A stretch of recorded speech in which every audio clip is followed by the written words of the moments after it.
Vote কেন্দ্র দখল করা সম্ভব না। আর কেউ যদি বিকাশে টাকা দিয়ে থাকে ওইটা আমি রোধ করতে পারবো, কিন্তু প্রকাশ্য ভোট কেন্দ্র দখল করবে না আর আমরা ইউনিফর্ম পরে বসে থাকবো, এটা মনে করার কোনো কারণ নেই। ঠিক আছে, আমার সাবমিসিভনেস এটা প্রমাণ করে না যে খারাপ লোকের কাছে আমরা মাথা বিক্রি করে দিয়ে খাই। আশা করি আমাদের প্রফেশনাল ব্যর্থতা থাকতে পারে, মানে ব্যক্তিগতভাবে আশা করি ড্রব্যাকস পাওয়ারটা সর্বোচ্চ যারা বের করতে পারবেন সিগারেট খায়, অর্থাৎ দাসখত দিয়ে চাকরি করি।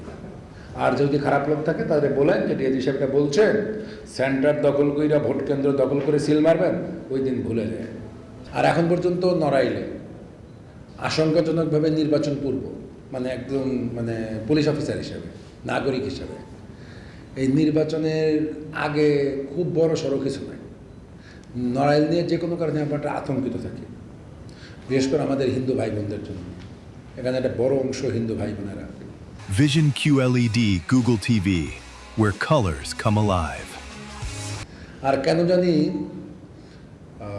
47 সাল থেকে না তার আগে থেকেও, তার আগেও তো এগুলো হয়েছে আর কি।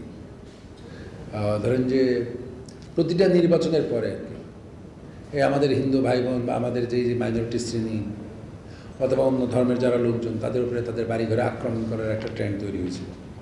বাস তা এইটা একটা আপনারা দেখে রাখেন। আর হচ্ছে যে আগামীকাল থেকে আমাদের ফুল ডেপ্লয়মেন্ট হবে। ফুল ডেপ্লয়মেন্ট হয়ে যাওয়া মানে আমাদের ফাঁড়িতে আর কোনো ফোর্স নেই। ফাঁড়ির থেকে যত অস্ত্র এবং সরকারি মালামাল অলরেডি আমরা থানাতে শিফট করে ফেলছি। আগে থানাতে ধরেন অনেক লোকজন ছিল, তারা সব এখন নির্বাচনের ডিউটিতে আছে। আপনার জেলার যে ফোর্স, জেলার ফোর্স দিয়ে নির্বাচন কাভার হয় না বলে বাংলাদেশের বিভিন্ন ইউনিট থেকে ফোর্স আসে। এখন আলটিমেটলি পুলিশ হয়ে গেছে কম্পোজিট টাইপ, নৌ পুলিশ আছে, এপিবিএন আছে, হাইওয়ে পুলিশ আছে, টুরিস্ট পুলিশ আছে, বহু টাইপের পুলিশ। তারা এসে এখানে ডিউটি করতে আসে। তা সবাই আপনাকে চিনবে না, সবাই আপনাকে চেনা সম্ভব না।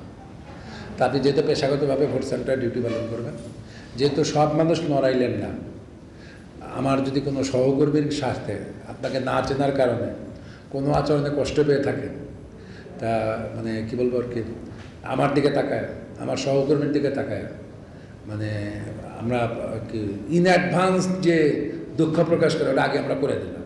রাতের বেলা যে চুরি ডাকাতি ছিনতাই টিনতাই যেগুলো আছে ওইগুলো ট্যালার থেকে, আর যদি নিকটতম মানুষ হয় ওইগুলো আমাদেরকে জানাবেন। আর যে সমস্ত বাড়িতে যে সমস্ত লোকজন আর কি ব্যাংকের প্রতি আস্থা না রেখে অথবা কনসাস না হওয়ার কারণে নিরাপত্তার ইস্যুটা মাথায় না রেখে নিজের বাড়িতে টাকা সংলঙ্কার রাখে, তাদেরকে একটু অ্যালার্ট করেন। আর এটা আপনি কীভাবে করবেন এটা আপনার বিষয়। এখন আমি যদি পুলিশ অফিসার হিসেবে যদি বলি যে আপনি আজকে থেকে টাকা পয়সা সব রাখেন না, ঠিক আছে, নানা ধরনের মিনিং। আমি আপনাদের কাছ থেকে সহায়তা চাই, মানুষদেরকে একটু সহায়তা করেন যে এই সময় জন্য অ্যালার্ট থাকে।